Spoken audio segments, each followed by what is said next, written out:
Elon Musk just launched Grok 3 and it is absolutely mind-blowing. By the end of this video, you're going to know exactly how to use it and 5 unique use cases that only Grok 3 can do because of its unique capabilities and all the different data that it's actually built on. So in order to access Grok 3, literally all you have to do is come over to X, make sure that you have a Premium Plus account. And by the way, they're going to be rolling this out to everybody. So if you don't have access right now, you will be getting it soon. And if you come up here, you just want to make sure that Grok 3 beta is enabled. Now there are several different unique things that you're going to be able to do with this tool, but I'll get into those in just a second. For now, I want to go through all the key features. So right here is going to be deep search. This basically is very similar to deep research. It is just going to expand how many different things it looks at and how long of an answer it actually gives you. And as you can see, it prompts you with some examples that you might find useful right here. In addition to that, we have a think mode right here, which basically just increases the brain power of this, increases the reasoning, and allows you to get better responses from Grok.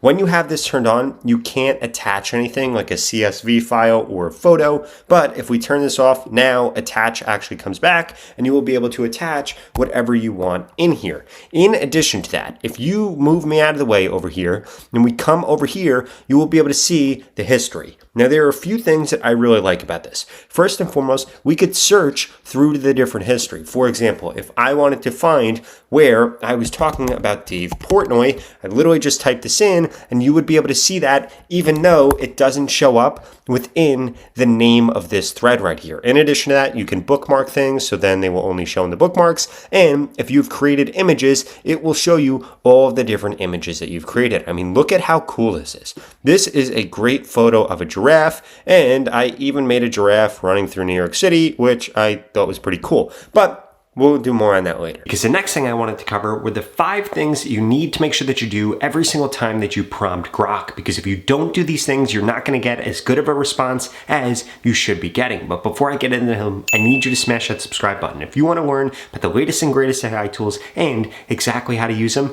you're going to want to make sure that you don't miss all the content I upload. So in order to actually get the best results when you are prompting Grok, you need to make sure that you're doing these 5 things. First and foremost, you need to make sure that what you say is clear and specific.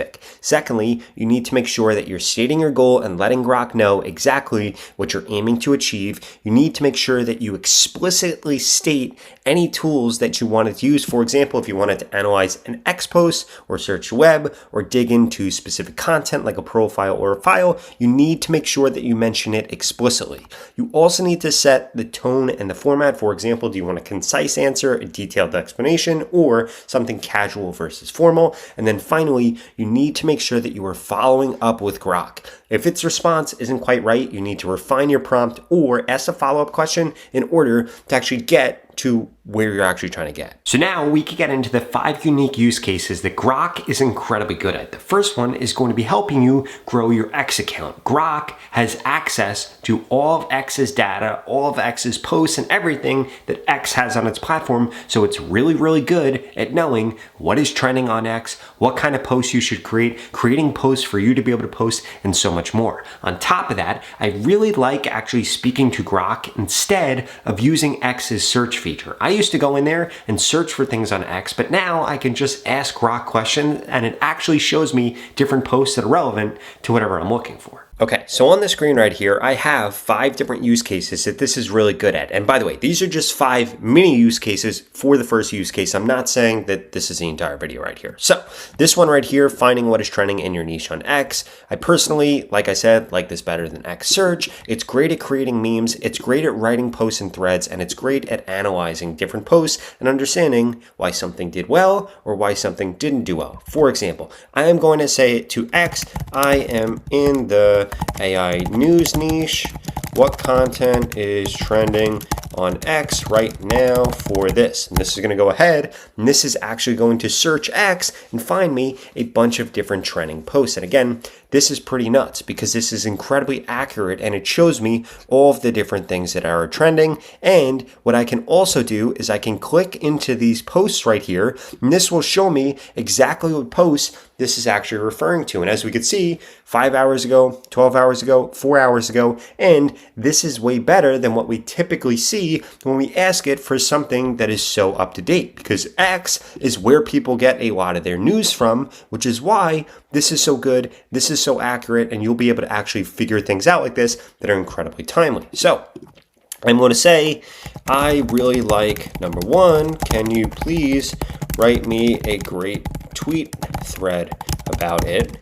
Please make sure that you're invoking curiosity and try to really grab people's attention. Now, what this is going to do is this is going to go through and this is going to analyze 13 other posts, 15 different web pages, and this is going to give me a really good tweet right here. Now, what I could do is try to fix this a little bit. For example, please add in emojis and make everything a lot punchier. And what this is going to do is this is going to go through, it's going to add in those emojis, it's going to make it way punchier. And as we can see here, this actually gave me a really good tweet. It has a bunch of different power words that are capitalized. It's got really good emojis in here. It adds in certain keywords like XAI or Elon or electric or AI junkies. And this is really good. And what I could even get it to do is create some images that I wanted it to use for this. For example, I could say create some images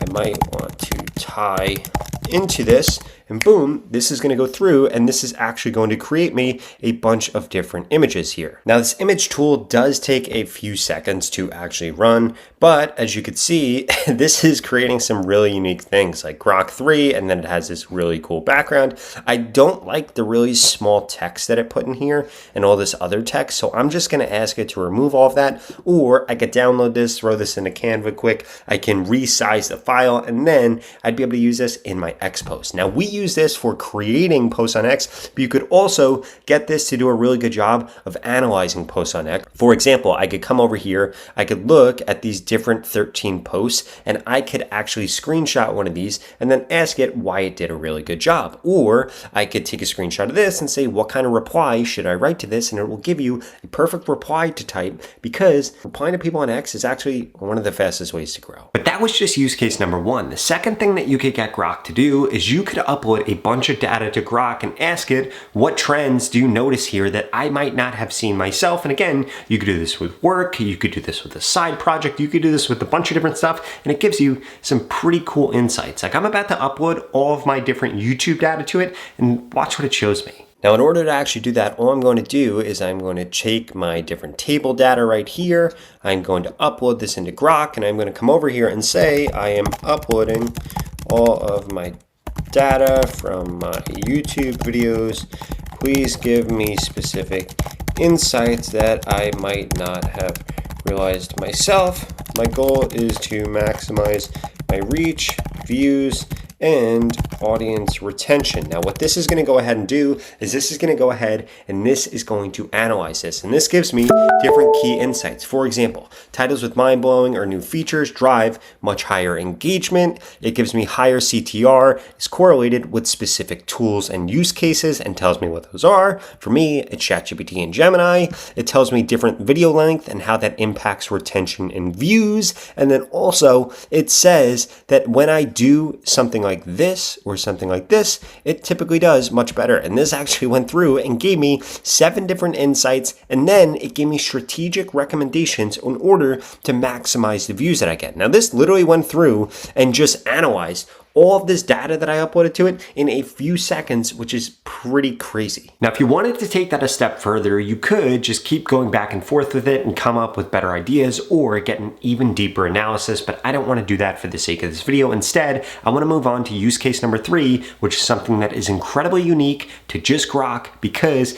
it can access all of X's data. And that is that you can use Grok to get consumer sentiment or do consumer analysis on pretty much anything. For example, I'm going to say, what are the latest consumer trends in eco-friendly packaging on X and the web in 2025? And this is going to go through, and this is actually going to do an analysis of this by looking at several different posts, several different web pages, and as we can see, it actually states today. So this goes through and actually does all of this, but I don't just have to do it for something business related like this. Instead, I could also ask it, what do people think of Drake's latest album and how is he recovering after the Super Bowl. And what this is going to do, because it has access to posts on X, is it is allowed to actually go through, see what the sentiment is on there, and then it gives us what public perception is and some of the initial buzz, critical and fan reception, lyrical content, and then it goes through and actually goes through his recovery post Super Bowl. Now, what I can do if I wanted to change how this actually says, I could say something along the lines of please reference only X posts and look at a lot more of them. And now this wouldn't actually be a complete video if I didn't show off two of Grok's most useful features with these next two use cases. So if we come in to think right here, this is going to allow us to access its ability to solve the hardest problems in math, science, coding with its reasoning model. And it actually gives you a bunch of different examples here. For example, the poison wine puzzle, how much it would cost to do something, what were the challenges to do something, how to save money, how to maximize tax reductions, and so much more. But what I am going to do is I'm going to say I am struggling to understand E equals mc squared in physics. Can you please explain this to me in a way that I can understand it and use a visual reference? Now what this is going to do is this is going to go through and actually think here. Now as you can see, we can click on here and be able to expand this where we can see how this is actually thinking. Now again, you want to use features like this, not just to get an answer to something, but also to see how it is thinking about it in order to see what different flaws you might have in your thinking. And over time, this AI tool is going to make you way better at thinking. Now, as we can see, this thought for 26 seconds, and then this goes through and actually explains this to me like I am a 2-year-old. It goes through what each part means, why it's a big deal, and it also goes through different real-world examples of this, and it gives me a visual reference so that I can understand this as a visual learner. Now, this isn't the only thing that you could do with Think. So what I'm going to do, I'm going to open up a new window, and we're going to use one of the ones that it actually had preset here, which is going to be maximize my tax deductions for a small business owner step by step for someone who's new to taxes. Use a simple analogy like sorting through a toolbox to find the best tools for a job to show which expenses, like equipment or travel, can be deducted and how to document them properly. So now this is going to go through, and this is going to walk me through exactly how I could maximize my tax reductions. And obviously you would want to change this prompt to make it super specific to you, but this really showcases its ability to go through something incredibly complex like the UX tax code and be able to give you a pretty good answer here. So it goes through each step. Step number 1, step number 2, it literally goes through all of the different things that you might be able to deduct. It goes through step number 3, step number 4, step number 5, and this keeps going. Now, as you can see here, this is incredibly complex, so we might want to ask this to give us a really simple answer and to break this out even to easier steps or to turn this into a different checklist. And this literally goes through and it even gives us some bonus tips right here. So I want to ask it something like, in 2024, how much of my G-Wagon could I write off if I bought it in that year?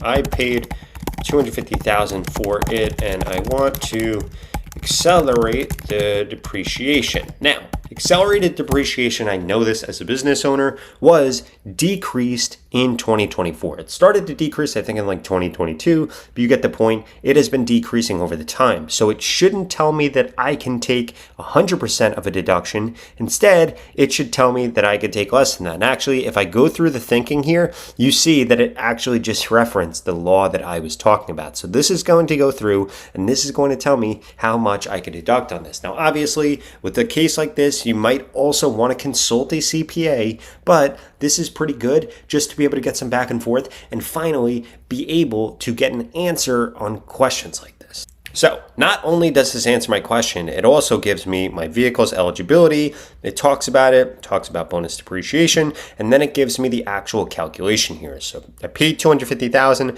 I could deduct $30,500. I have a remaining basis. I have bonus depreciation that I could take, and then I have the total first year write-off, which is going to be around $162,000, which is pretty cool. Now, also tells me a different way that I can actually go through and depreciate the asset. And then it gives me key assumptions and considerations and a conclusion here, and I can keep going back and forth with this in order to solve super hard problems like this. Now, for this last use case, I wanted to show off deep search. So what I'm going to do is say, act as a business strategist. I run a tech startup developing AI-powered fitness apps. I need a competitive analysis of the top 3 competitors. It lists them out. As of February 2025, please include their features, pricing, user reviews from X, market share trends, and potential gaps my app could fill. Format the response as a table with citations to web articles and X posts and ask for clarification if needed. So I'm going to have deep search turn on for this. I'm going to click this, and this is going to go through, and this is going to do this. And this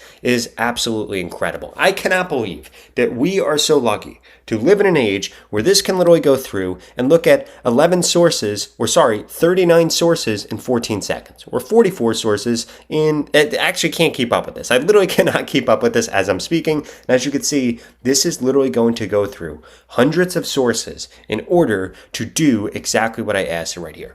I otherwise would have had to pay an analyst $100,000, $200,000 a year in order to do this, or I would have to pay a consulting firm $100,000 to do this, $50,000 to do this. And now I can literally do this with X, which is absolutely insane. And it's doing this incredibly quickly. I mean, let's go through this. This literally is going through all of this. It's going through all of this, doing searches, doing searches, doing searches. It's even going through different X posts and getting user sentiment. And look, all of this is incredibly recent, and this is absolutely insane. I cannot believe you are now able to do this with Grok, and now it is complete. So we come down here, went through 82 different web pages, 23 different posts, gives me all the key points, gives me a competitive overview, gives me market trends and opportunities, detailed analysis and survey notes. It gives me all this different stuff, which is nuts. Now, the only thing that it did mess up is it didn't put this in a table. But other than that, this is absolutely incredible. Now, if you like this video, you're going to love this video right here that walks you through the recent features that Gemini just launched that are also absolutely mind-blowing, because Gemini can go through YouTube's data or anything else that Google owns, similar to Grok, and it's incredible. Check that video out right here.